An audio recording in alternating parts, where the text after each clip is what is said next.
So thank you. But let me start with you, Shivshankar. What's going to happen in this part of the world? Well, if you assume that they're rational and logical and not suicidal, I think you can expect, at least this is not going to end tomorrow or day after, because they claim to do it for 3 reasons. Or they claim for 2 reasons, but there's probably a third. They claim to do this because, at least Mr. Netanyahu claims that Iran was about to make a bomb. Frankly, on its own, according to Ehud Barak, the former Prime Minister, Defense Minister, Chief of the IDF, Israel cannot do more to the Iranian bomb-making effort than delay it by a few weeks, because most of their enrichment facilities and so on are underground, Fordo, for instance. Yes.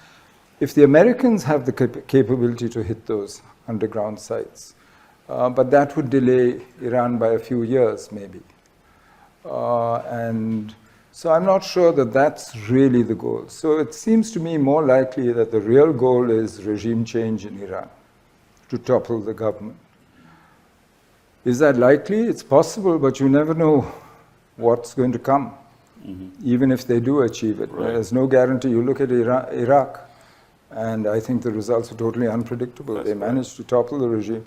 And Iran is a different kettle of fish. It's 90 million people in a country, the area of France and Germany put together. Yes. I mean, this is not some small and a little great civilization at that. And with a pride. And frankly, attacks like this will unite people rather than separate them. It actually has happened in Iran. And you can see that. You can see that happen. Third motive, I assume, is for Mr. Netanyahu to stay in power in Israel.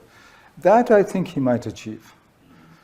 But I'm not sure that the first 2 are achievable. So, and much of what the Israelis are doing seems designed to bring the Americans in to do the job that they've started. Right. For the last 3 years, if you look at the context, Israel and the US, complicit, have really tried to remake the geopolitics of the Middle East and to reassert Western hegemony. All the things you mentioned, Syria, Assad topple, Lebanon, Hezbollah, Iranian proxies, etc. The attack on Hamas, ethnic cleansing, slaughter in Gaza. You know, all this is part of a larger, and now Iran, the main. So I don't see this ending very quickly. How far it will go, whether it will become a broader regional war and so on, that I'm not so sure.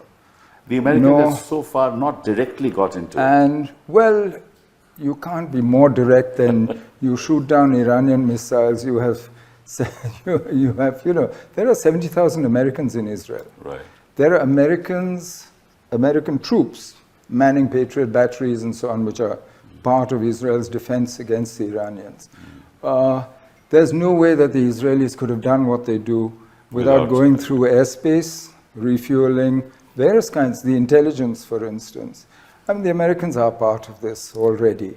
They might keep saying we're not part of it because they're not doing it so far. But the Israelis have, I think, managed to slowly get them more and more involved. And you heard Mr. Trump issuing ultimatums saying that threatening actually the Supreme Leader, Mr. Khamenei, we could kill him, but we haven't done it so far, and demanding unconditional surrender. Shocking for and he said, we control the airspace over Tehran and Iran. And, so I wouldn't draw a distinction there between, frankly, this is coordinated and organized.